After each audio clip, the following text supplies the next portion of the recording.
So ngayong araw, no, malalaman nyo na, actually nakita nyo naman siguro sa caption dyan sa vlog natin ngayon, no, na meron na pong trabaho si Mrs. ngayon, no. Year 2021, nung nag-resign ako sa aking trabaho sa ospital bilang isang medical technologist. And year 2022, nung pinahinto ko naman si Mrs. sa trabaho niya, no, ako yung nag-decide na mag-resign siya sa work niya sa ospital din, no, bilang isang nurse. Nag-decide kami na subukan pasukin tong industry na to, no, pero gusto ko rin din sabihin sa mga gusto rin maging content creator or isang vlogger na ang pag-vlog po ay hindi isang stable job. Dahil for the past couple of months,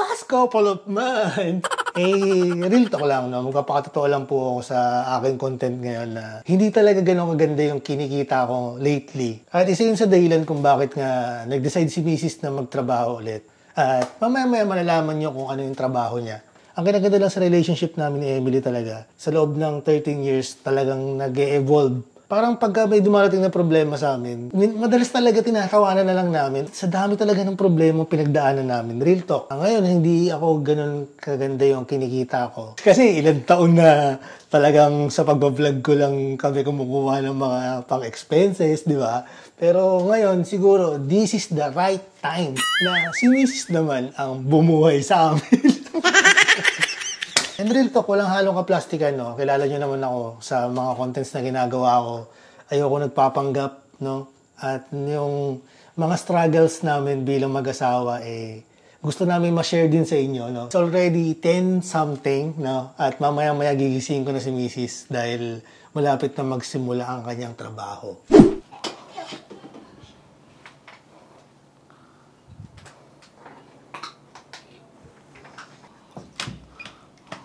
Uy, matulog ka na.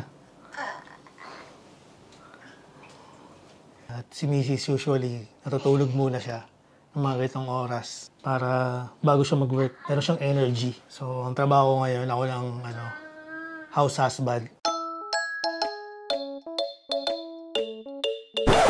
At, gising na. Gising na.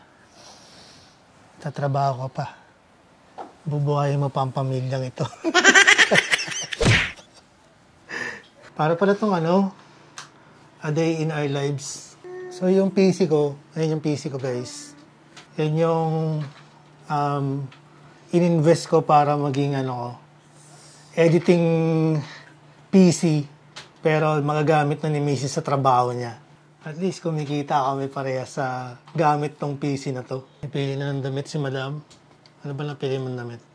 Mukha kang bagong gising, di ka mo na nagilamos. Nagilamos? Naligo ako eh.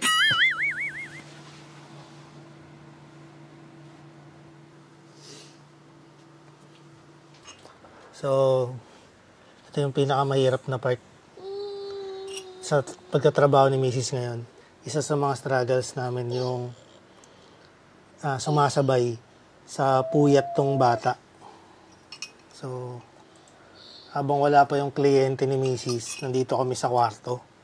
Time check tayo, guys. Time check. Ayan. 11:37 na. Pero nung nagtitraining siya, ganito na yung cycle namin. Pero mas mahirap lang ngayon kasi ito talaga, may kliyente na siya. No? So, pagka dumating na yung kliyente ni Mrs., matik, bababa na kami ng dalawa ni Asher. Good luck, kiss. Good luck, kiss. Sa anak mo. Nandun sa baba.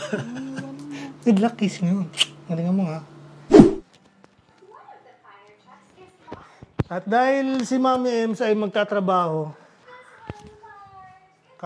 dito muna kami sa baba. Ito yung isa sa pinaka-pinoproblema namin pagka ganito, na ayaw matulog ni Asher. No? Siguro marami makaka-relate dyan na HBA din or yung work from home. No? Nakita niyo ba yung oras ngayon, guys? Ayan. Ang kinaganda lang talaga, yung tinapos ni Emily, magagamit niya pa rin sa trabaho niya ngayon. Hindi mo siya nagtatrabaho sa ospital, pero hawak niya pa rin ay mga pasyente. No? Nakakatawa. Shoutout sa mga HBA dyan or sa mga healthcare workers na nagtatrabaho sa bahay ngayon. No?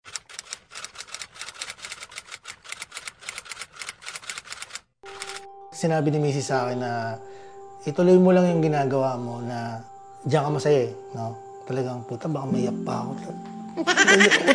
Sobrang swerte ko sa asawa ko kasi nung nag-umpisa akong mag-content or mag-vlog, Siya talaga yung unang naniwala sa akin na para sa'yo yung gusto mong gawin na yan. May future ka dyan, no? Kaya ngayon man hindi ako ganun kumikita, pero hanggang ngayon naniniwala siya sa akin na meron akong patutunguhan sa ginagawa kong ito, no? Kaya hindi ako titigil, no? Kahit may trabaho na si Mrs., pwede pa rin naman kami mag-contents. No, ngayon nag-a-adjust pa lang kami, nasa adjustment period kami ng bagong sistema sa buhay namin, no, kasi nga meron na siyang trabaho. And sa lahat ng mga couples diyan na maraming pinagdadaanan ngayon, guys, hindi kayo nag-iisa, kasama niyo kami. Sama-sama tayong harapin ang mga problema. Ang masasabi ko lang, sa buhay mag-asawa talaga dapat talaga tulungan yan, no. Lahat naman yan ay magagawa ng solusyon, no, kung magtutulungan kayo. Diba? Parang ibang klase na nung nag-a-advise na ako. Eventually talaga nagmamatured ako sa mga contents ko no? Siguro next time makikita nyo, nasa Viva Max na ako. Matured roles pa lang po.